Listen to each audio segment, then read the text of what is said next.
That was one of them times I was in a dressing room in Galveston one night, and the Oaks were like 20 minutes late. And I'm in the dressing room by myself, and the Bushes walked in. Oh, wow. And I entertained them for like 15 minutes by myself, which was wild. I had so many questions I wanted to ask about different things, but I didn't. Did you kill Kennedy? He knows who did. Welcome to a podcast about music and entertainment before it all goes down the disposal. This is Circling the Drain. Hey, welcome back to Circling the Drain. Of course, Johnny Bozeman, Johnny B here, Jay Harper over there. I wasn't sure it was really Johnny B. Are you not wearing a Waylon Jennings shirt? Of course. Okay, yeah, you were of course hiding I it. am. Yes. All right, Come you were on hiding now. it. Yeah. Okay. I mean, that's the only Come way. on, Jay. It's the only way I can tell that's really you these days. You know better than that. All right. Well, good to see you, Johnny B, and good to know it's really you. And of course, James Patrick. I keep referring to him. I just think that's a great name, James Patrick. It's nice and McCarthy. Good Two Italian first names. Yeah. Yeah. I could be on the news.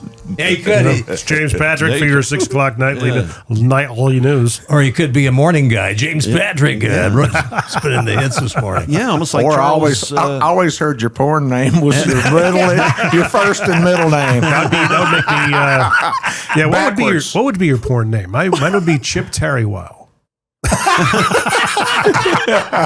Mine would be Kneel Down. I don't know. I think I might add a rap edge to it and be Warm P. Or Big P. Yeah, maybe. Or Big D. Yeah, there you go.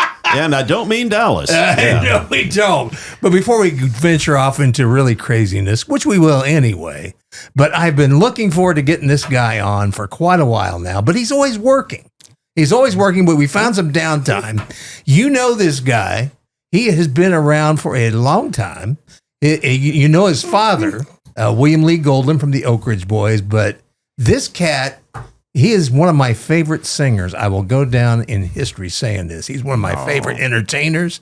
Chris Golden has joined us. How you doing, brother? I'm doing great, Johnny B. It's great to be with you today. You too, Jay. All right, Jay. Yeah. Great to meet you. I can't believe it's, I've been kind of around you for years, but never had a chance to meet you, so this is cool. Well, we're going to have a good time today. Maybe we'll get to know each other before it's over I with. hope so. Yeah, we may be scared of one another after this is over. Who knows? But no, he's award-winning.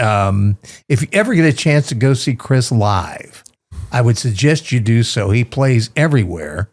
In fact, churches everywhere. I do that too. Theaters. Yeah. You name it, this guy will show up, and I mean, you will be entertained. Every invitation, an answer to a prayer. Big time. There you go, my brother.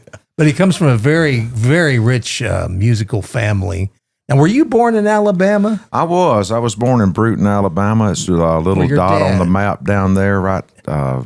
It's really close to the Florida state line. Yeah. It's about 70 miles south of Montgomery and about 40 miles north of Pensacola, Florida. Yeah, in fact, I think you're close to where my father was born. He was born in a little town called Boothton, which is no longer there. It's called Booth now. Wow, but the ton went away. Yeah, the ton went away. I think a ton of work left at that time. Well, the actual community that we grew up in was called Dixonville, and it is on the state line. So my grandfather had the last farm.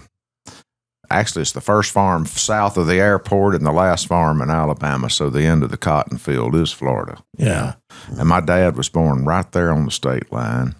Wow. And I interviewed my grandmother before she passed away, and about the places that she had lived growing up, and her 90 years, she had lived in 4 or 5, I think it was 5 different homes, but you could see one from the other. She never moved out of that quarter-mile circle there. And so the dad was born on the backside of our family farm on the Florida line, like right by the road, and the middle of the road is the Florida line. So you could literally throw a rock over it, when you were 5.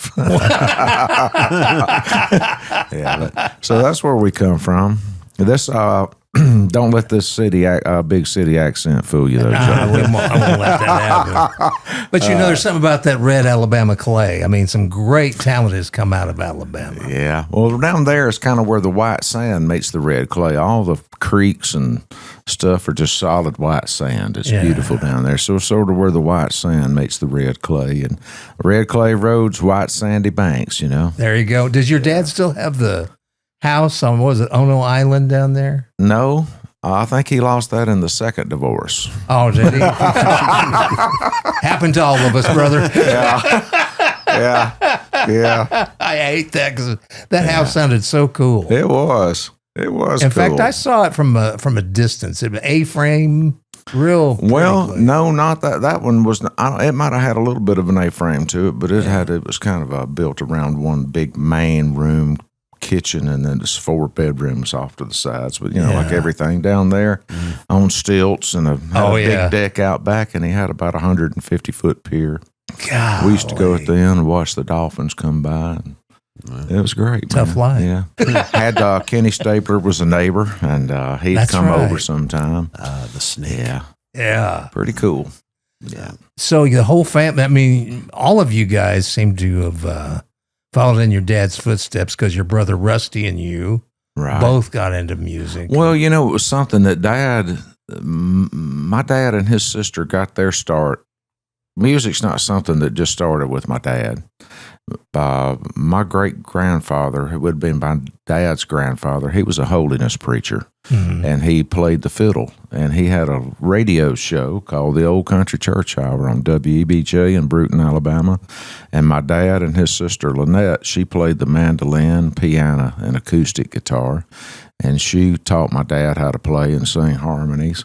And when they were kids, but I think Dad would have been 10 or 11 years old, they would go over there on Saturdays and tape the radio show.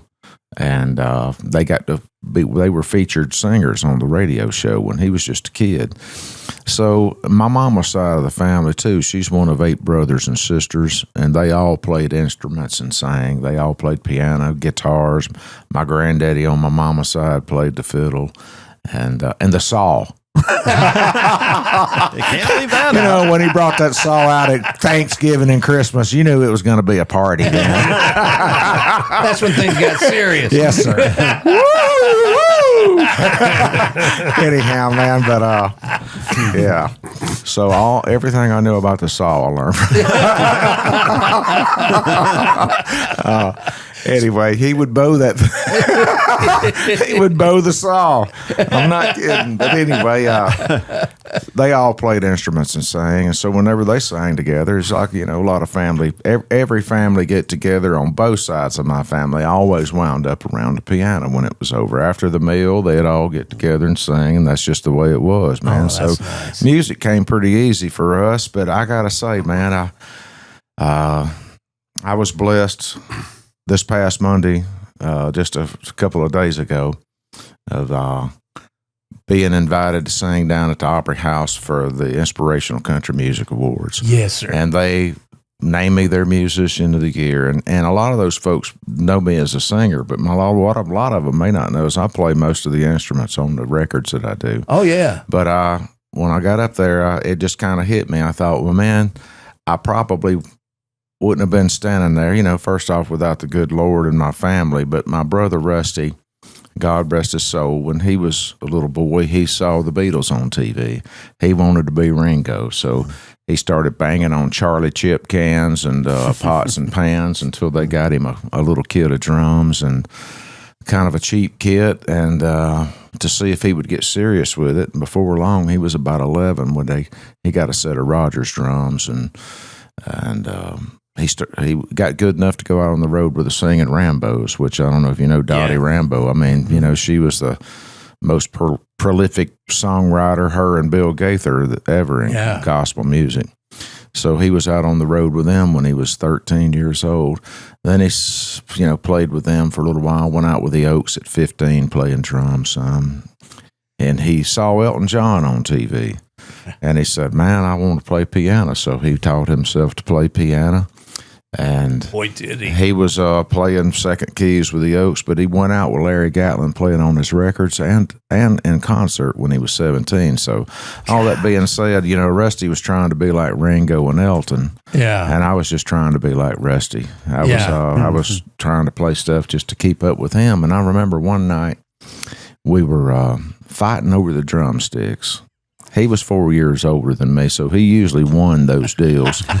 But I'm sure I showed out and was crying. I was a big powder of our family.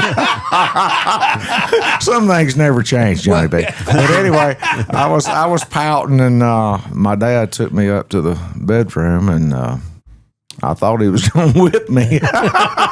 But he pulled out this guitar case, and he had a guitar, and he said, "Hey, man, instead of y'all fighting over these drumsticks and you fighting over the same thing," he said, "maybe if you learn how to play something else, y'all can play together. And then you won't be fighting anymore." Brilliant move. Yeah, that was smart. So my dad right then and there taught me 3 chords. And I remember the first song that he taught me was Home on the Range, of all things. Wow. It's a cowboy song, It had 3. And he said, with these same 3 chords, you can do, "You ain't nothing but a hound dog." It's like from Home on the Range to Hound Dog. And that's kind of where the guitar thing started for me. Wow. And I think I was in the 3rd grade, and I taught myself how to play guitar from that, and from looking at books and the little chord charts of where to put your fingers, and the Mel Bay books. Yeah. And or actually just song books. They would have the written music, but a lot of times it'd be guitar tabs over it with the little dots where the fingers went on the frets, and that's how I learned how to play. And I remember in the 3rd grade, I did a little show in school, and I played piano, I played guitar, I played drums, and I did a ventriloquist act. And my brother Rusty drew the posters for it, and he had them all over the school. And I was like, a 3rd grade show I was going to be doing, and I've stayed with the rest of it, but I dropped the ventriloquist act. You dropped that. Y'all remember that? Was it I forget who they had a record album for this thing, and it was a Jimmy O'Day or something like that. It was like, they would say, instead of saying the B like Johnny B, it would say, use the letter D. And it's like, the Doy Daughter Dasket Doll. And it said, just keep doing it over and over. And it took me a lot of years to, I kept going, Doy Daughter Dasket Doll. I kept trying to, but then it finally it finally hit me when I got a little older. Yeah. They were on an album. I couldn't see what they were doing. Right? They were actually going, the boy bought a basketball. It sounded just like it. It's a good thing you got out of that business. I did. I got out of I did. I never could get my D's.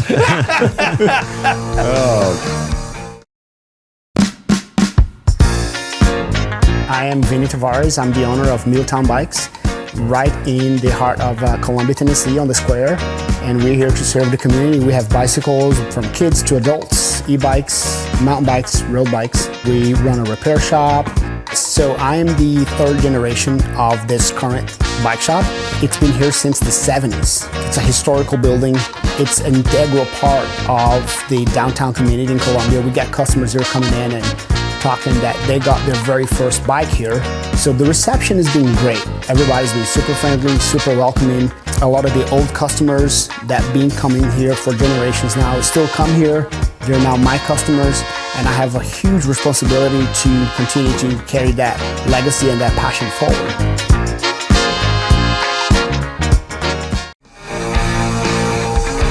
Well, you and Rusty, I mean, you guys played music a lot together. I remember, in fact, and I've told this story many times, but I played a gig when I was trying to be a musician, be an entertainer. But there was this little club called, I think it was the Music Row Club. It's on Music Row. Yeah. And I think Alan Carty may have owned that place. I don't remember. And Buddy Jennings, Waylon's son, did the sound. I remember that. Yeah. But you guys, I was a night that you guys were playing. Was it the Golden Spear? I think the Goldens? It was the Goldens, I think. Okay. And And you guys were so nice because, we were going to have to set up around your stuff because you were the main attraction. We were just opening. But the way you guys were so nice because you told my guys, you said, hey, man, use our stuff if you want to. That way you don't have to set up yours. And most headline acts don't do that. Yeah, Well, I don't know anybody could be any harder on drums than I was. So it's like, you're not going to hit them any harder than I am, bro. Go for it. Now, how many instruments do you play? Whatever's left. Because I've seen you do, I've seen you drum. I've seen you play piano. Yeah. And you play guitar. I do. Mandolin. Mandolin. Everything. and the saw, right? Yeah. You can And have the the saw. saw. All right. I can pull out the saw if I have to. And ventriloquist if asked. Right. I've been blessed, man. It's just, I've tried to play anything, What's the most obscure one that you play? Mouth harp, maybe? Oh, well, anybody can do that. We just got to be careful with the teeth on that one. Yeah. But I don't know, man. I don't know.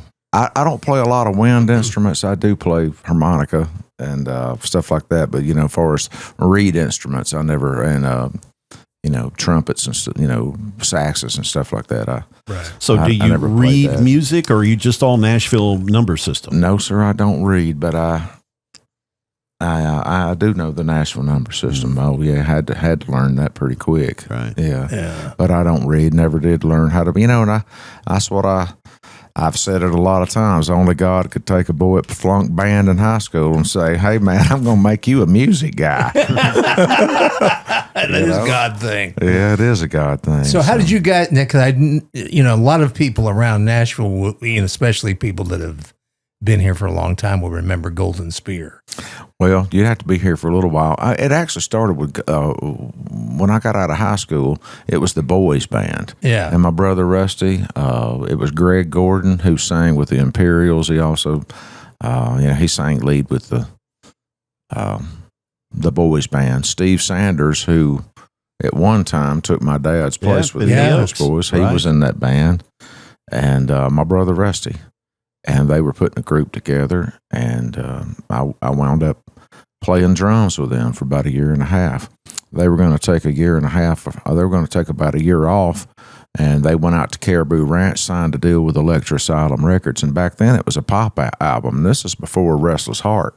It's a pretty, I'm saying all that because I just saw Larry Stewart a while ago. So, Yeah. And my buddy Larry, we played together some. I got to play drums with those guys for a little while. He brought that for up. a season, and but it was kind of before that sound became popular in country music. What we were doing was a little too pop for country and a little too country for pop, but it was called the Boys Band. But it wound up being on, released on the pop charts and stuff, and it was. We thought it was country compared to Blondie and some of that stuff. But back then, they played a wide variety of things on rock and roll radio and pop radio. Yeah. They would play anything from, Journey to the Eagles. And, the Eagles stuff would sound country. Country. And, Yeah, absolutely. it's more country than anything on country radio right now. Boy, Vince Gill wanted to join a country band, so he went with the Eagles. So he went with the Eagles. But anyhow, man, it started out as the boys band, and we recorded an album at Caribou Ranch in Netherland, Colorado, and did that for a little while. I wound up playing with a group from Canada called Cedar Creek for just a little while. Oh, yes, I recall them. And then we came back started doing the Golden Spear thing, and it was more of Americana rock and roll kind of thing, Tom Petty-ish. And we still had a lot of country influence because we had that 3-part harmony going, even with Golden Spear. We went down to Muscle Shoals. We tried to kick we'd write 5 songs, go record them, try to get a record deal, pass. Nashville didn't kind of quite know what to do with us. And sometimes, that son of one of can be a strike against you in certain circles. And that drives me crazy because I've met so many kids that have come from, country, like Robin Young, Farron Young's son. Right. He was a great talent. Yeah. But man, we're so proud to have been still making music and all that. But we during that time, we went to Muscle Shoals. I was mainly the drummer at that time, and I sang a couple of songs in the show. We went down to Muscle Shoals, and we went to their B room. Roger Hawkins and David Hood, who were the two, they were part of the Mount Rushmore of Muscle Shoals and rhythm sections, really. Barry Beckett was coming to Nashville and producing Lori Morgan and some other people like that. And Roger and David kind of wanted to do a little bit of a dip their toe in that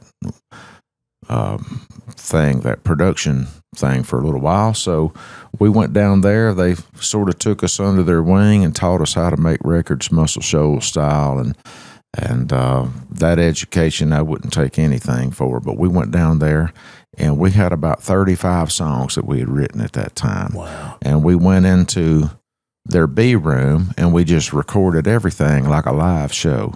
We went down it so they could hear what all we did. And out of those 35 songs, we picked 3 to re-record, and it happened to be all 3 that I was singing. And they said, man, it's got a little bit more of a country influence to it. You live in Nashville, you got country roots. Going to take a little bit of the edge off of some of the guitar sounds and make it a little more palatable to Nashville radio. And that wound up leading to our developmental deal that we had with CBS at the time. And so we wound up recording an album for CBS, my brother and I. Me and Rusty, actually, Golden Spear, we dropped it, went from Golden Spear and Mark. It was Mark Spear. We grew up with Mark in the gospel world too, right. And it was the type thing that Mark said, man, this more country direction wasn't really what he was into at the time. He was the singer and one of the main writers, lead guitar player, and he hung with it for a little while, but he came to us and he said, man, I want a divorce. And so we had we just went with the Goldens from that time. And me and Rusty had actually sort of split at the time. Rusty was doing some things with D. Murray and playing with another group here in Nashville. And I went over to Memphis and recorded some things together, brought it back and took it to CBS, who we never did do a deal with CBS with the Golden Spear Goldens thing at that time. But I was bringing the stuff to CBS as a solo act, and I had recorded some things over there in Memphis, 3 songs with Larry Crane from John Mellencamp's band. Kenny Lovelace played fiddle on it.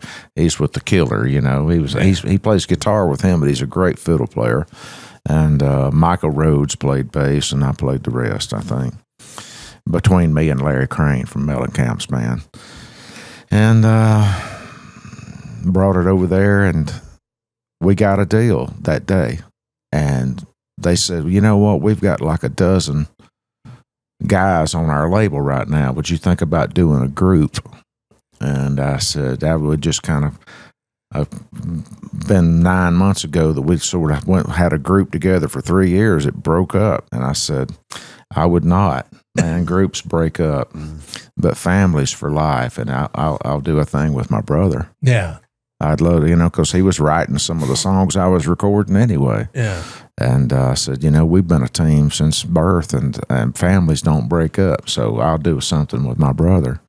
But and that's how kind of the Goldens got back together. Well, you guys were really good together, you and Rusty. Well, you just had a great sound. He was the rocker, and I was the, he was. I sang more about Mama and Home, and he sang more about Stoned on Love. The sinning stuff. He was the rocker, man. He was, man. He was a force. Boy, anytime he was on stage, I've never seen a dude, he just comes alive. He would come alive on stage. He'd kick that piano stool, and he would give it his best. Elton, Jerry Lee, whatever.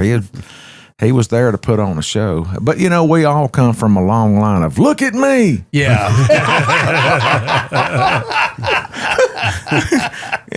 Well, and I love that you guys, I loved when your dad put together this group that had come out just a couple of years ago after COVID, around the COVID time. Yeah. And didn't he, that was the whole impetus for that, was that he got tired of watching, the negative stuff on news, just sitting around. Well, man, I'll backtrack just a little bit on that Goldens deal. So whenever we did an album for for CBS records. And then the classic Nashville story, Sony comes in, buys CBS, and we're one of the 20 people that get cut. So we wound up without a deal for a while, but we had a great live show, and we were playing. We had Halsey Company booking us, and we were playing every fair and festival in the country. Man, we did all the Farm Aids and all these big, 10-act, sweat fests that they have out there. We did all of those, and we had a great live show. That's the thing that kept us going, was our live show. And TNN. People would see us, on doing the Ralph Emery show. We used to beg them to be on there, but they finally figured out we loved to entertain, and they called us a lot to be on there. And, we'd go to Independence, Kansas, and people would, they had seen us on TV a bunch of times. We had videos and stuff, so that kind of kept us going until we wound up over at Capitol Records, and wound up. Blake Chansey produced that album, and I thought it was kind of cool because Ron Chansey had produced our dad. Yeah, so it was the second generation. Blake used to come out and run sound for us, and there he was producing us and the Dixie Chicks and all these other people, and so during the time where we did our first album was during the time that we were in the studio, and Dad found out he was not going to be with the Oak Ridge Boys anymore. They had decided they were going to try to cut too big a limb off the tree at the time. Yeah. And so there wasn't social media and stuff like that going on, but the phone was ringing off the wall. So we said, hey, man, why don't you come to the studio with us? And he did. We got him on a couple of songs. Whenever we went out, we were taking photos for it. We were trying to keep him away from the telephone and love on him and all that kind of stuff. Yeah. And he come, our Alan Messer was taking all the photos, and he was so when the record company got some of these photos back, some of them had Dad in them, and they said, hey, man, what's going on? We signed you and your brother, and now your dad, that's not, And if I had any inkling to like I do now, when you're 26 years old, we'll do whatever you say. Yes, sir. But now I'd say, well, that was then and this is now, and we're going to be like, he's a golden too. Yeah. And we would have probably, done that if I'd have. Yeah. But what wound up happening is he recorded for Polygram. We recorded for a different label, Capitol, and at one time CBS. And, we had separate booking agencies and management, but we toured together. So what we did is we got to work twice as much that way. Whenever Dad would get a booking, they'd say, our agents knew each other, and they'd say, well, hey, for another little scratch, you can get this up and come and band on the, Capitol Records. They got a single out doing pretty good right now. And so, we would get to open the show, and then he'd come out, we'd take a step back, kind of like the band did with Bob Dylan. And that was sort of our model that we used. It was kind of a 1-2 punch, you know. So we did that for a long time. Whenever we would get booked, we'd say, hey, man, for an extra little scratch, you can have this legendary Oak Ridge boy, William Lee Golden come out with us too. So we toured together. Yeah. But we recorded separately. To go full circle back to what you were talking about, is during that pandemic, that was the first time that we had ever recorded together, other than him being a guest singer on a song, kind of a background vocalist on a song or whatever. So this was the first time we'd ever been in the studio and recorded, and we wound up doing 34 songs. Oh yeah, and they were fun. I mean, they did a lot of covers that were really good. Like I loved your version of "Take It Easy" by the Eagles. Yeah. I loved your version of Southern Accents. I appreciate it. In fact, I made you sing that at a church. You did? Yeah, I did. Well, it was that last verse about Mama praying. It kind of pulled it all off. Yeah, it did. It pulled it in. Oh, it is a gospel song. Okay. Yeah. And Rusty, I mean, I usually don't like to hear people do covers of Bob Seger. Yeah. But, man, he nailed Hollywood Nights. Oh, he did. God. He sure did, man. And, it was a lot of cover stuff, because whenever we first got together and started doing it, it was gospel songs. Dad wanted us to do these gospel songs. Some of them we didn't even know that it was songs of his childhood. And we learned all those and sang them, and then it kind of turned into he wanted to do some old time country stuff with some Chris Christopherson and just some old tunes. Oh yeah, like older songs and stuff like that we didn't really and then it kind of wound up being. It started out as one thing, and it sort of just kept evolving. We thought, well, we got enough gospel songs for a gospel record. Now this is old time country stuff. Now let's do something a little more southern or rock type stuff. So we wound up doing 3 albums together there, and a ton of videos. And man, it was a lot of fun. And we still, as it went on, my kids came on. They've all got records and. Oh my God, they're talented, ain't they? Oh man, aren't they? You are very blessed. They really are. I mean, your daughter, my gosh.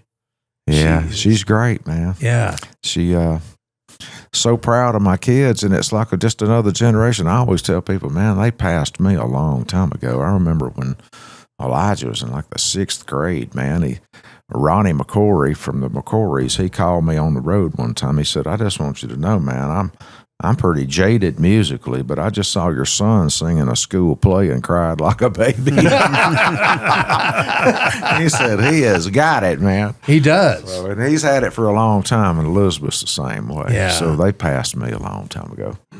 Well, it just gives you hope that the family name's going to continue on in music. I sure hope so. Only if they want to do it, And I got 3 kids, one of each, and they're all 3 are extremely talented, very talented. Elijah plays a lot of instruments. Elizabeth plays fiddle and guitar, and she comes out and plays and sings with me. She's going to be joining me. We just did 4 days together down in Florida, and then came up here and did the Opry House Monday night. She's going to be joining me. We're opening for Skaggs next week, and I saw that. Yeah, so it'd be a lot of fun, man. She comes with me. I thought if I'm going to be opening for him, I need a fiddle. I need a fiddle. Let's have a fiddle. And the great thing is, he's got all dudes up there. I got a country princess coming out with me. Yes, you do. She is a pretty little girl, man. Well, I got to tell you, too, I got to tell the story here, is that my wife, for her birthday, she said, I want Chris Golden and Marie, his wife, to come have dinner with us. And I said, that's cool. And she told me that they were coming, and I really didn't quite believe her. I thought, I don't think that's going to happen. But on the day of her birthday, I'm sitting there watching an Elvis movie at home, and there's a knock at the door. Son of a gun. There's Chris and Marie. Roustabout? Oh, it's one of my favorites. Let's go. Spin-out's coming next. Clam bake, yes. But we also found, I couldn't believe my wife was giving you all this Elvis memorabilia. I know it. Man, we could have sold that. Well, I did. No. I don't blame you. I'm kidding. I have a music room, and man, everybody loves Elvis. You're not kidding. Yeah, I love Elvis. So, man, did you see the new one, the Bass thing? I want to see that. I haven't seen it yet. It was awesome. It was great. Well, see, I loved Chris because when Glenna was giving him all of this Elvis, he was like a little kid. Yeah. He was like, I begged her not to give. I said, you don't want to give this away. You don't want to give this away to me. She goes, oh, I do. Because she loves Chris. This away. She loves Chris and Marie, and so albums. He's going, get this out to the car quick. Yes. Albums and cars. So did you ever get to see Elvis as a kid? Man, Elvis came to the quartet convention and the Municipal Auditorium in like early 70s. He used to come there and, watch the gospel groups. And I had heard that, he had offered the Oaks that background gig at one time, but they had a lot of stuff going on themselves. But he would come, and they built this special little thing for him to sit on stage where it was almost like a booth that nobody knew who was behind the booth, where he could almost sit on stage and watch them. He watched my brother play drums, and we used to, we knew that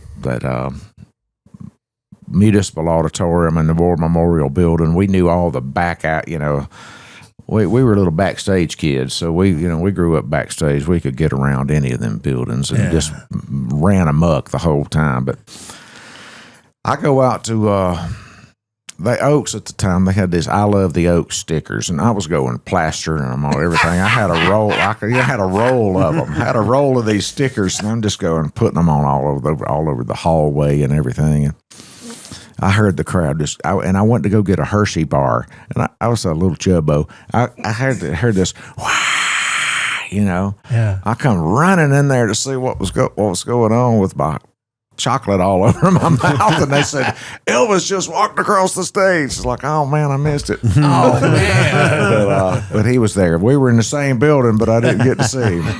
I was in the building, baby.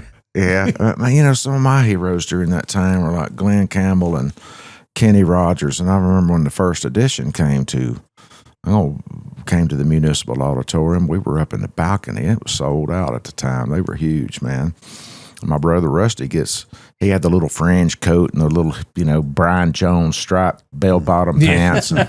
And he goes, they go to get popcorn. Rusty says, I'm going to go back there and meet Kenny and the band and everything. And so the guy that was with us that night, his friend came back to where we were sitting, and they said, where's Rusty? They said, well, he said he was going to go meet the band. And so he went right backstage. He never came back to the seats. And that particular night, they were giving a car away. It was like, I don't know if Bob Frensley or somebody was sponsoring the concert. Yeah. And so they had to, keep your ticket stub, and we're going to give out a car. Halfway through the show, they get the big barrel that they spin with the tickets and the names. They said to draw the winning names. We're going to bring out our little buddy Rusty to draw the winning ticket. He was Rusty on stage with them, He's like 12.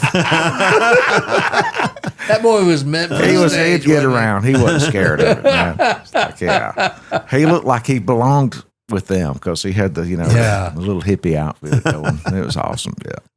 Now on his own, didn't he play Dubai a lot? He went over there. There was some cousins of ours through marriage. They had a place over there. They had American food, American drink, and American music going on at this place. And he would go over there and do these 3-month stints and come back for a little while and go back and do 3 months. And they had offered that to me at one time, but it paid insane money. Yeah. And I had 3 kids. It's like, man, I'm not going to be gone 3 months anywhere, I want to come home. And but he went over there. He did that for about 4 or 5 years. He's quite popular there, wasn't he? He was. Yeah. Front page stories and all kind of stuff. Yeah. Gosh. Yeah. So before it was over, it was just like the him coming out on the stage with Kenny. You talking about Elvis. My hero was Glen Campbell, and I used to lay in front of that TV and watch that Glen Campbell good time. Oh man, yeah. And when the Smothers Brothers had their summer replacement show, it was the Summer Brothers Smothers show, and it was hosted by Glen Campbell. Yep. And I was like you. He was my idol, and I got to work with him when I was at MCA. And got to be around him, and I won't say know him, but got to hang with him a little bit, and that was so cool. Yeah. Well, the most talented musician guy that I've ever been around. A player's player, a singer's singer. He was a great host. He was an actor, a funny guy. He was, and man, I remember I got to blessed to be able to be on shows with him too. Cool. And every time I was around him, I'd say, man, I just want you to know you're the guy that got me hooked on hairspray. And we thought it was Marty Stewart. No. You got me hooked on hairspray. Started out with a couple of squirts and worked my way up to a half a can a week. Well, we brought up Jim Halsey a little while ago. My dad got involved with Jim Halsey, and they had a radio station in Tulsa, KTOW. And when the Oaks came out, it was a requirement for everybody at the station to go to these parties that they would have for the Oak, because they were trying to break the Oak Ridge Boys. with country music. But one guy I got to hang out with a lot with my dad was Roy Clark. Mm-hmm. And I know that he worked a lot with the Oaks. But what a great talent. Oh, and what a great guy. Yeah. My God, I love being around that guy. Roy was something, man. He was a force too now. He took the Oaks to Russia. Yeah. Before the Oaks ever had a country record. They were still a gospel group at the time. And they had an exchange program that Halsey had kind of put together with the State Department, and they took an exchange program. They took this country music show over there, but they had to do it in front of the Russian consulate or whatever, whoever's in charge over there. They had to do their show for them before they were allowed to perform it. And, they would say, "To Canaan land, I'm on my way." And they wouldn't let them say Canaan. They wanted them to say Disney. Oh, and they was like, "No, this is a gospel song. Yeah. We can't say Disneyland. We got to say Canaan," because they said, "Well, they didn't want them to use the word Canaan." Interesting. So no religious reference of any kind. Well, all they really had at the time were gospel records, so they were trying to have an exchange. So they just said, "How about that fair land?" Well, instead of Canaan, land, maybe to that fair land. And so they made compromise on some of that stuff. But Roy took them over there. Yeah, he did. Yeah. I remember that. Yeah. Wow, Roy was a force. Well, and Jim Halsey was a force. The Oaks had a great manager in that man. He was very cool. He did. He saw them when they were gospel, and he said, "Man, you guys are 3 minutes away from making it. You need a country record, and if you can bring that kind of energy that you've got in gospel." But they were hungry at that time because gospel had kind of, shunned them a little bit. They were getting a little too wild. And well, I remember, too, when they decided to go country, that a lot of gospel groups were not kind to them. Right. I remember they did a gig somewhere, maybe, I forget where it was, but some gospel group said something awful on stage. Well, during that time, Johnny Cash also had sort of took them under their wing, and they were getting to play out in Vegas opening for Johnny Cash because it was the Johnny Cash show. We had the Carter family and the Tennessee Three, Carl Perkins, and Johnny was the last one on stage. But it was like it was the Johnny Cash show. And the Oaks at that time were strictly gospel.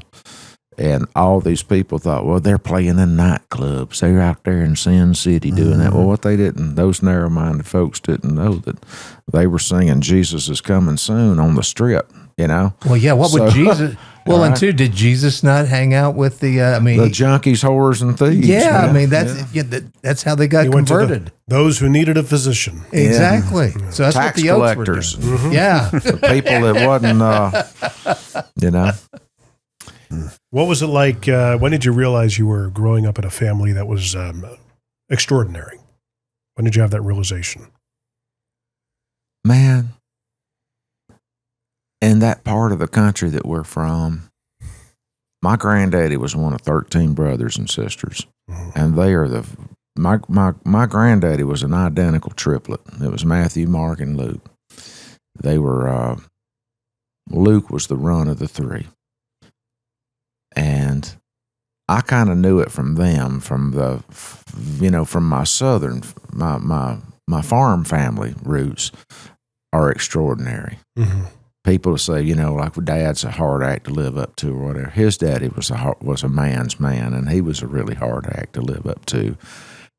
Not just, he had so many friends in that community because he would always put himself last and them kind of first. And so he was actually the one that was the hard one to live up to. But I've always been proud of my heritage and my roots. And as far as, the gospel thing, I might have been when I was in elementary school when I finally kind of figured out, hey, man, this is kind of cool because you're around other kids. It was just a natural thing to me. That's what my dad did. It was just a job. It was a job, And what's really wild is back then, the Oaks, they couldn't afford second cars during that time. Right. So that bus would go house to house and pick them up like a school bus. Because they didn't have an office to, meet at and leave your cars at and for the bus lot. It was like they took turns driving it. And they all set their own sound system up, and my dad was the sound guy. He ran it from the side of the stage, and there was one man that told me about a year ago I was down in Florida, and he showed me this old thing that he brought that my dad had signed and put our home phone number on it.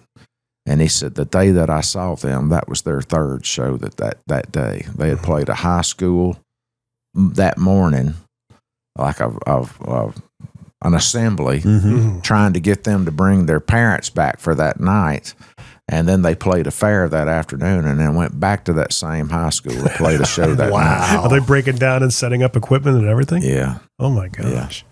So anyway, they worked hard. But far as that deal, I remember when I was in elementary school, the bus came to pick me up one time. And, Dad and Dwayne get out, and they coming down the hallways, and them teachers is like, I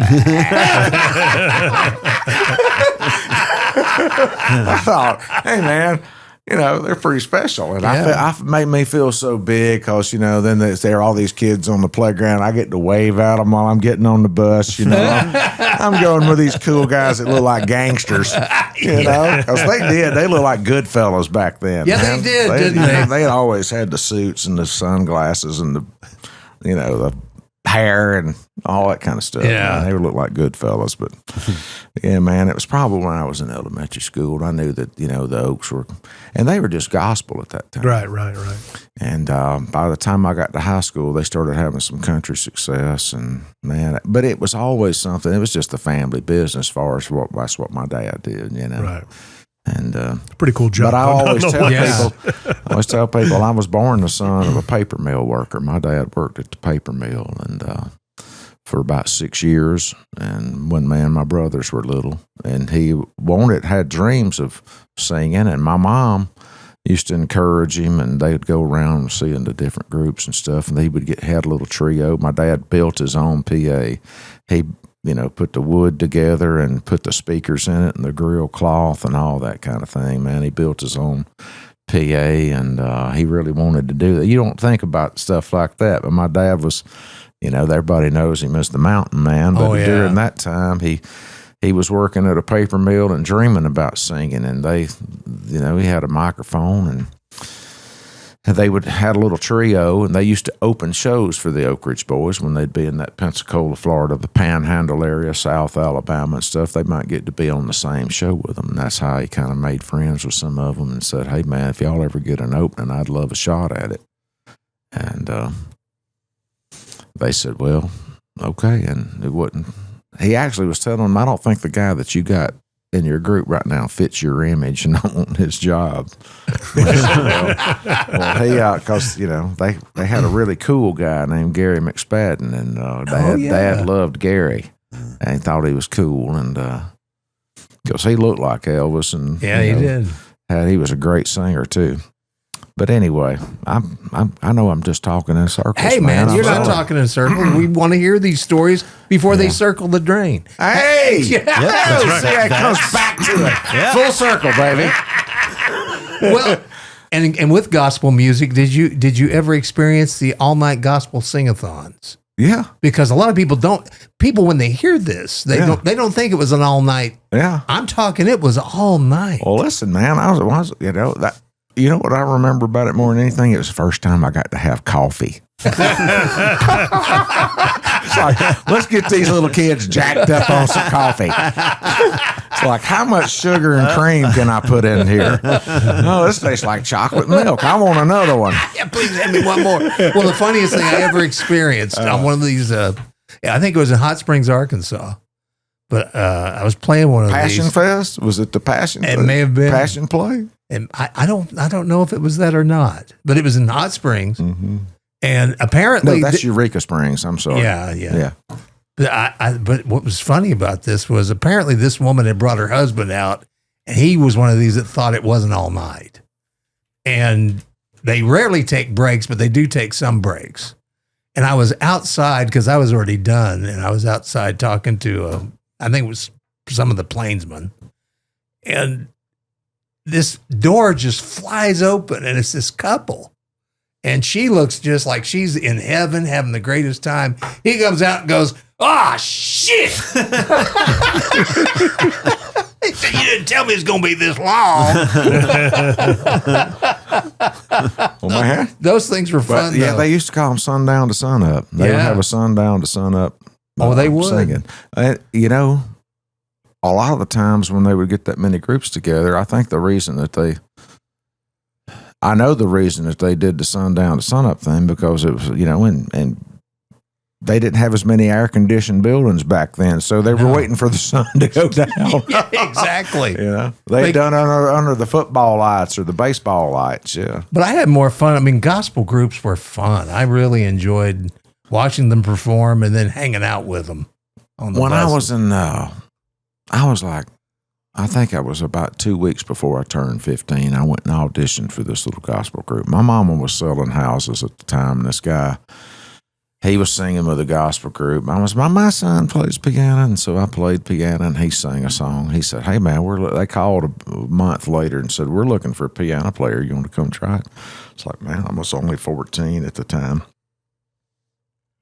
I wound up getting the gig, and I turned 15, and so between 15 and almost, I was only about a year, I guess, about one season, but I went out with this little gospel group from Madison, and my dad kind of warned me a little bit about it then, but I could make more money on the weekend than I was just going out for a couple of days, and my friends could, working all through the week. Oh, yeah. And so I did that Southern gospel circuit for a little while. Yeah. And then I have come full circle on that, and I've circling the drain. I came full circle back to some of it. Maybe I ought to move to Australia and go the other way. There you go. Unwind it. Is that right? What it does? I think it does. Circle back the other way. There you go. Supposedly. What was there any like a prodigal son moment musically where you kind of veered off? Because you grew up in the heyday of the bands and the '80s and stuff like that, especially in your teenage years. Was there anything that influenced you, like that would surprise somebody? Any of the hair bands or anything like that? We were definitely a hair act. Yeah. I'm thinking Bon Jovi, Motley Crue, that kind of thing. See, man, we like that kind of fashion, but I remember whenever the label came to us, said, you don't look like you sound, and they wanted us to kind of clean up a little bit. And during that time, we knew that our gig was up with Capitol Records at the time, but we wanted them to know that we were a country act. And so I had the idea, we had a song called Little Piece of Land at the time. We were sort of a video act, and it was one that I loved video back then, but I took a home camera and did pre-production for this thing down around our hometown. And then we took a skeleton crew down there with us and tried to recreate what I'd done with a home movie camera with film. And, videos used to cost a lot more because of film and developing and this and that. So we knew we were only going to get one or two. We didn't want to do a lot of editing, so we were planning these. I had all the shots kind of planned out, but it revolved around our home movies. So we would go to the exact same spot where that home movie was filmed and try to line the camera up so it faded back in and out of time. Yeah. And that's not easy. All our home movies when we were little, there's like chickens running around our legs, cattle and grandma chopping wood and working in the fields, and yes sir. Every piece of video we have of my grandmother, she's never sitting still. She's gathering eggs, she's hanging clothes on the line, she's chopping wood, she's feeding animals. She never got to sit shelling peas. She's never got to do anything other than work. It didn't seem like. Mine was smoking cigarettes and drinking martinis. I say hello, you kids, get off that porch. Come here, give grandma a kiss.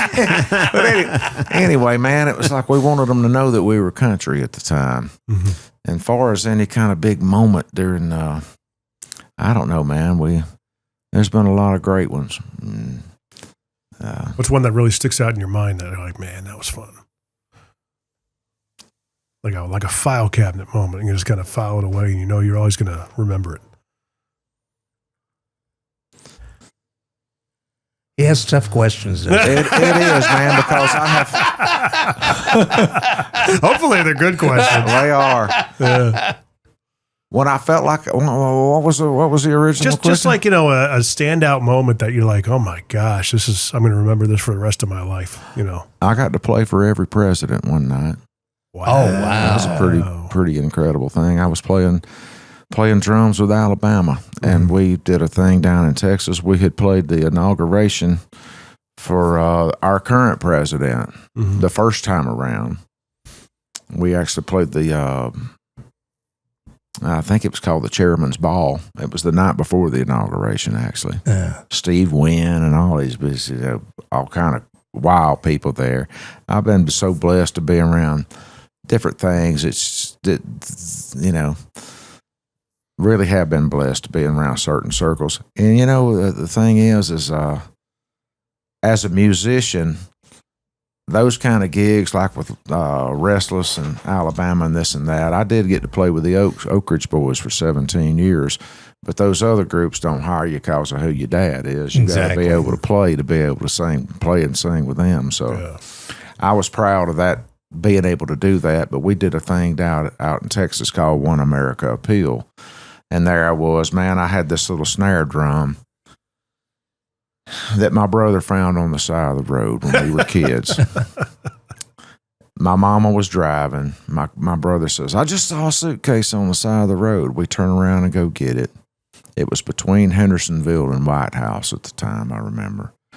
And Mama said, this has got to be somebody's drum. So she took out an ad in the paper, lost and found, and we put it in there for 3 months.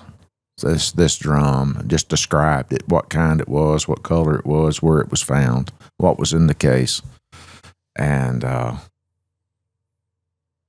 was our first real drum that went with the off-brand kit. It was an off-brand kit. Sorry. Yes. Sorry. What? The cheap. Yeah. But it was a Ludwig, and we had this little drum, and man, I had put a set of drums together for my nephew at the time, and when I gave him that drum to put together with these other drums, it still had the same head on it that we had when we were kids, because we had drawn little pictures on it and written, put an STP sticker on the side and all that kind of stuff. So I told him, I said, hey, man, you still got that drum kit? When he got a little older, and he said, no, I gave it to my cousin on my mama's side. I said, well, man, oh, that's fine and dandy, but if you're not playing them, I'd like to get that little red drum back because it's sentimental to me. That was my first real one I got. I put a new head on it, put new wires on it, tweaked it out, and I played it. And that's the drum I took to play on that date with the presidents. A drum like that, you'd probably have to get the bearing edges redone at some point. Well, I never did because it sounded so good, man. That's I call it my honey boy, and I've played it on so many sessions. It's just got a great warm sound to it, and it was kind of a special moment to me to look down at that little drum and know that was one of them times I was in a dressing room in Galveston one night, and the Oaks were like 20 minutes late, and I'm in the dressing room by myself, and the Bushes walked in. Oh, wow. And I entertained them for like 15 minutes by myself, which was wild. I had so many questions I wanted to ask about different things, but I didn't, Hopefully you were dressed. Because I knew he was head of the CIA too, so I was like, hey man, what about? Did you kill Kennedy? He knows who did. Both Bushes. And George W. We were all there together. And strategery. Got to talk to Lady Gaga. Stopped and talked to me that night. Oh, wow. It was pretty cool. It was several of us there, and I'd also gotten to play the White House and been around the Bushes before. And well, that had to be pretty trippy because George H.W. Bush was a huge fan of the Oaks. I know that. He was. And then his son, man, I had gotten to play the White House during that era too. And that night, I knew that the presidents were going to be there. I was wearing the cufflinks that he had given us. I got a pair of cufflinks for playing that with the presidential seal on it. That's what I wore that night. Nice. How cool. So, anyway, pretty surreal moment for me. That was a big moment. That is a big by all moment. means. Yeah, that'd be and mainly because I'd heard later that they don't, all of them don't get together in the same room unless another one has passed away. Is when they all get together. So it was a pretty rare deal for them to all get together for something like that. Did they all mingle with each other and all seem to get along? No. I always imagine it to be like They were still on two teams, man. Oh, really? It was like, yeah. That's real, because you always hear like behind, when the cameras are off, it's like professional wrestling. They're all like, it's an act. Yeah, I can see that to some degree. They were in the same room, and it was not very many of them in there. But I just remember that, Carter and Obama were standing there together, and then the Bushes were together, and then Clinton he was everywhere. He was looking for interns. He was looking for chicks, baby. Well, but George H.W. Bush, Clinton used to hang out with him quite a bit. Kenny Buckburn. Yeah. He in fact, he called himself, I'm the black sheep of the family. I'm the problem child. I like going to islands. Take me to Kenny Bunkport. Well, what's wild is, the Oaks got to go up there a bunch to Kenny Bunkport, and Dad told me that one night, I was talking about something, so, one of his moments would have to be sitting there in a sauna and nothing but a towel with one of the presidents, man.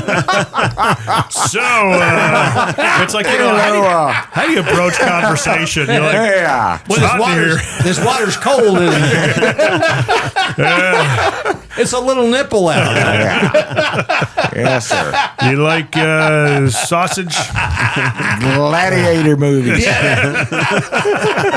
Timmy, you watch gladiator movies? Yes, sir. Man, when you played the White House, did the Secret Service go over your kit and check it out? No, sir. No? But but the one thing about that I remember, I remember them. Honestly, I'm going to let you in on a little secret. I'm spoiled. I never set my stuff up back then. Okay. I wasn't there when they went through everything. Yeah, gotcha. But I remember that day they said, "Now listen, this, whenever you meet the Queen, you don't reach out, you don't touch the Queen, right? Yeah. You don't, you just kind of bow to the Queen or the King or whoever, the Princess, whatever." They said, "The President, don't shake his hand unless he puts his out to you. You don't shake their hand. Yeah. You just, So during the show, man, he walks up on stage. He's looking around.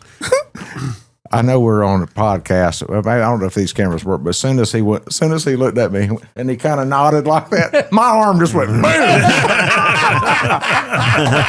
Don't blame you. As soon as he just kind of like nodded at me. I couldn't help it. Did he respond? Like on a Did he spring. shake your hand? Huh? Did he respond in kind? Oh, yeah. Oh, good. yeah. Good. Yeah. Didn't leave you hanging. No, sir. God, you ever happen to you where you go to shake somebody's hand and they don't see you and you're sitting there like okay, Don Henley. Yeah. Yeah, there you go. I'm just going to go crawl into an ashtray now. I'll see myself out. Or Joe Biden shaking hands with nobody. Mitch McConnell moments. Yeah. Total freeze. What's your kit configuration? What do you like? 2 up, 2 down? Drums? Yeah. I'm a drummer. I'm a nerd that way. Okay, man. I got a hybrid kit. I got an old.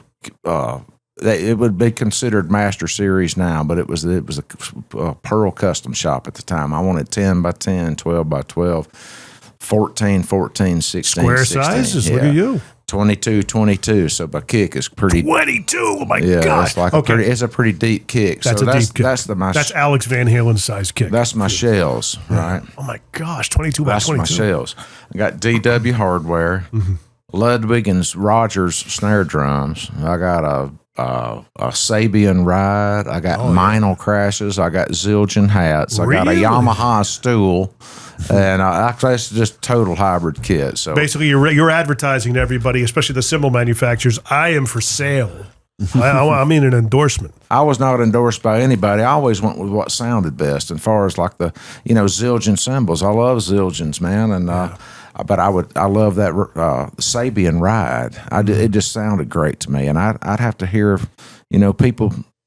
It's that sound in my head that I was chasing. Yeah, from my childhood mainly. Yeah. Which were that, but I'm not beholden to any company for that. You know what I mean? It's like I just went with what sounded best to me at the time.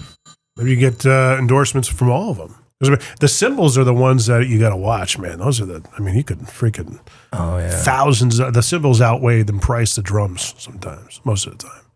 Well, that's kind of why I went with Meinl for a little while, because I was going through them, man. I remember in the old days, maybe I was just younger, but it didn't seem like I would go through cymbals as much back then. I would have the same cymbal for all these, till we were opening for Louisiana LaRue, and I guess that guy's got it now. I left it on stage, but anyhow, I was going through them with the Oaks. I was going 1 or 2 crashes a year, and it just seemed like it was too much, man. And then I started trying these Meinls. They had a 2-year warranty on it. Like, if it messes up in 2 years, bring it back. So I thought, well, that's at this rate, I would have I would be better ahead if I tried those Meinls out. And I wound up loving them, and it's been way over 2 years, and nothing ever went wrong with them. But that's not the. I don't know if it's a different kind of metal they started using than what they did on the vintage stuff. I don't know if they started putting, making them, watering them down a little bit, the metal. So I don't know. Offering a warranty on a cymbal is just ludicrous. But it goes to show you that the profit margins in those things must be massive. Yeah. And how much does it really cost to make one of them? It's probably a lot of. Yeah. And that's my stupid geeky business mind that goes there, but some of them are hand hammered, and some of them are machined. Yeah. So if anybody ever gets it, now are you going to do any more shows? Because you do these great shows in Gallatin at the Gallatin Theater. I love those shows. Are you? I sure hope so. The last one was I think the best one we've ever done. The last one, and. I sure hope to. That started out as a album release party. Yeah. I had a new album out, and I wanted to do an album cover. I was looking for a small theater to do this album cover in. And it was long and narrow, and it had the little colored scone lights going up. Palace Theater's the oldest movie house in the state of Tennessee that is beautiful. Still operating. Mm-hmm. It's tiny, but it doesn't seat as many as it used to. The people are bigger now. Did you know that? Yeah, we've kind of talked about that. Spread them out a little bit. Yes, we're Americans. We the food supply. It's a gland issue. Yeah. I also like the Temple Theater too. That was a neat theater. That's a great one too. And we're talking about going up there, but I've got the Palace reserved for this October sometime. So awesome. Mid-October, I'll probably be back down there with my family, and we just call it family and friends. And I used to have a lot of friends come with me and get up and do a song or two, and I wound up being more of the host, where I just kind of bringing people out all the time. But now my family has come on so much that I just like featuring them a lot. I don't blame you. Yeah. They are a very talented bunch. They are. And if you ever, if Devin O'Day is ever, God bless her, I love her. But if she's ever, she can't do it or, bring you on like she does sometimes, we'd be glad to do it. Yeah, I think we could swing that. What do you think? I think so. Or if Devin wouldn't mind a couple of guys being up there with her. No, she would love to be right in the middle of y'all. Oh, I know. I love her, man. Yeah. She is a sweetheart. She is. But I would suggest to anyone that if you ever get a chance to go see Chris, no matter, he's on the road all the time. Yeah. That's why I had a hard time getting him in here, because I had to look at his schedule. The dude's constantly on the road. Well, I got to keep it rolling. That's right, baby. You got to keep it rolling. I got 478,000 miles on that vehicle out there. Boy, you do that van, Come on, man. That van. You can't give that up, can you? No. It's like a part of the family now. Yeah, you get sentimental about the vehicles. So whenever I turned over 300,000 miles, I had this song out and a video of this van going through the cotton fields back home, and the song is called Grateful, and it's mainly called Grateful for the Road That Lies Ahead. Yeah. It's the name of this song. I'm grateful for looking back, I'm thankful, and I'm grateful for the road ahead. And the one upstairs. And, yes, sir. Anyway, I wrote Chevrolet. I knew that Ron Chancey had some contact with them, did all those Like a Rock commercials. So I thought, man, I'm going to try to, I would love to be able to do it. I thought this was just the best song for their whole next 10-year theme, man, of, turning the keys to the old one in, getting the new car, looking in the rear view mirror, whatever. And I wrote them, I sent them that video, and I wrote to their department. I said, try to make it just like my father and his father before him. I'm a Chevy man, and I just went through this whole thing. I travel the byways and the back roads all across America. I'm a troubadour, and this is what I do. And I'd love, be considered consider this song. And they said, well, congratulations on 300 miles. To show you how much we appreciate you, we're going to send you a free oil change. Not quite what you're looking for. Come on now. No, sir. I wanted Give a guy a break. Come on. I didn't want a new van. I just wanted to be able to sing the song, and I could have been able to afford a new van. Yeah, there you go. Have you ever done any voice? I mean, you got such a tremendous baritone. I mean, it's the family tradition there. I mean, voiceover, you ever do anything like that? I have. Nice. Yeah, I would think so. I have. Do you know what? what's wild? Speaking of Chansey, they had called. They were doing this thing for Heinz 57, and they were looking for a hillbilly voice. And it was these two guys. One was kind of Midwest and one was Southern. And they auditioned people in Houston, Atlanta, and Nashville. And when I went down there to audition, they at first wanted Dad. Ron Chansey said, William Golden is the most Southern sounding guy I know. Yeah. But what it wound up being, they were going to do these live events with these two guys, where they would go to Talladega, they'd go to Pittsburgh to the Three Rivers Fest, Sea Fest in Seattle. We'd go to upstate New York to the fair, Dahlonega, Georgia, South Florida. We would go all over the country doing these events, and they said he was too recognizable. Nobody will believe that this guy's Jim Bruck, because they had to use a different name. Yeah. But I needed something bad to happen for me, and I needed something good to happen for me in a bad way. I prayed that night before, Lord, if it be your will, please let this come my way. And I went out to Bradley's barn. There was Hoss Burns. Oh, yeah. Charlie Monk. Mm-hmm. Oh, yeah. All of these DJs lining up to do this thing. Yeah. Because they knew it was going to pay good. And I kept thinking, how would Andy Griffith do it? That's good. It is some kind of extra good. And I started just thinking about all that stuff. And before it was over, it was nothing beats a great taste of Heinz 57. My God. So I did that, and we would go to these events, and they would have a big booth set up, and they would, cooking steaks, and they were doing this steak sauce challenge between A1 and 57. And so my partner was the writer, the main producer on it. It would be like you writing and producing it, and then all of a sudden they couldn't find anybody better than you for the voice. Yeah. So he was just doing the other read while they were auditioning. Yeah. We'd get there. There were people from Chicago, from the Leo Burnett agency. He was from Houston. He was the guy producing it. And then you'd have the Heinz people from Pittsburgh, and we'd all get together at these big events. They'd fly us in, and we'd be at the Talladega. I'd say, "Can you tell me who got the checkered flag today of this day? It's like, who came in first?" Or I was I was the color commentator. "Hey, my name's Jim Bruck. What's yours?" And they'd say, "Well, what do you do for a living?" "I'm a school teacher." "Well, see if you can't educate me about this steak sauce." That was that thing. And now that you've mentioned that, I'm starting to kind of, hey, nothing beats a great taste of Heinz 57. So I did 93 of those with them. Yeah, I'm hearing Sam Elliott, that kind of a thing. I mean, I come across different jobs all the time for voiceover. I attempt to do them as best I can. But if you've got one you think I could fit, throw it my way. We'll have to exchange cards before you leave. Same here. Hey now. Yeah, I mean, I do the voiceover stuff too, and I've got a couple of agents, and the specs, always either they want somebody that sounds like Sam Elliott or Morgan Freeman. Well, you know what's wild? Or Trace Adkins. Yeah.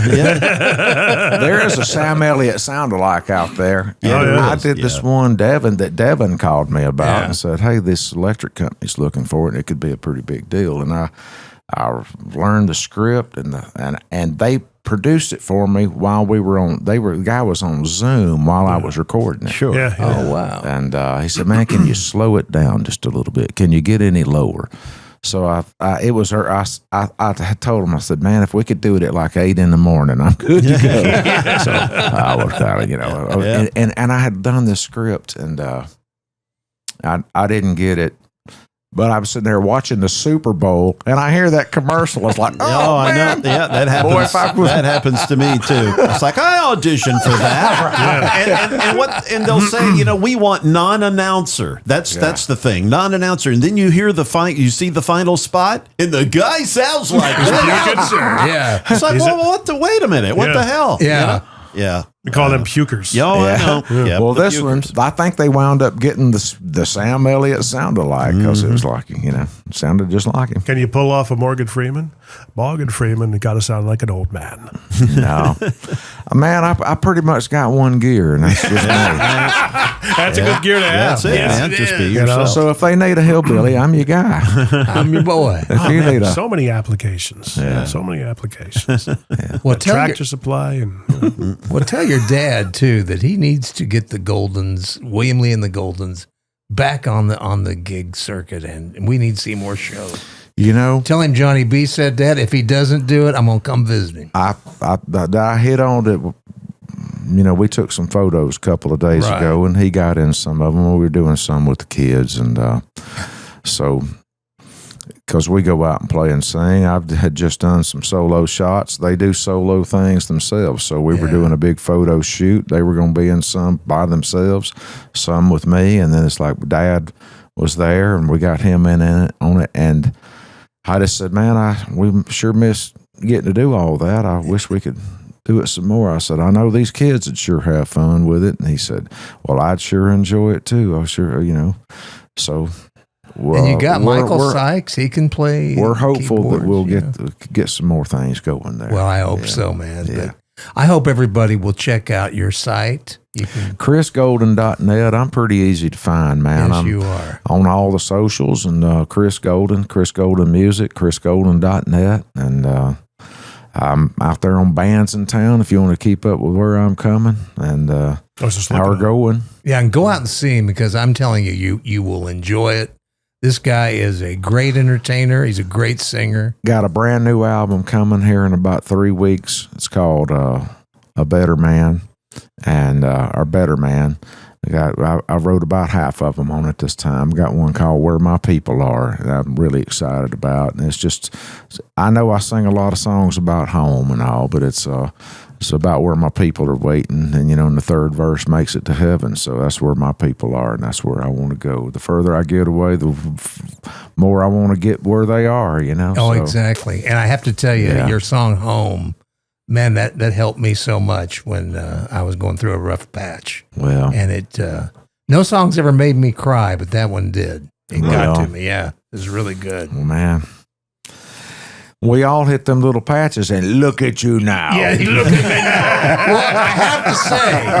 I have to say, this guy on Twitter, after I was let go, he really put out something inspirational out there that just really touched me. Wow. He said I would land on my feet like a cat. Said I was cool as a cat, and I would land on my feet like a cat. Well, very nice of I think I've about used all mine up now. I think I have too, my friend. Well, I hope you can come back and see us sometime. Man, that would be a lot of fun. Yes, you guys are fun. I appreciate this. Well, you're always fun. And my wife loves you and your wife so much. I love her too. Oh, she's sweet. Yes, she is. But definitely come back and see us, and check out Chris Golden, and you can check out Circling the Drain too. Tell them where. Absolutely. We're also .net. That would be circlingthedrain.net. And of course, all the social media platforms, the video platforms on social media, YouTube, Facebook, etc. Twitter, you can find us there.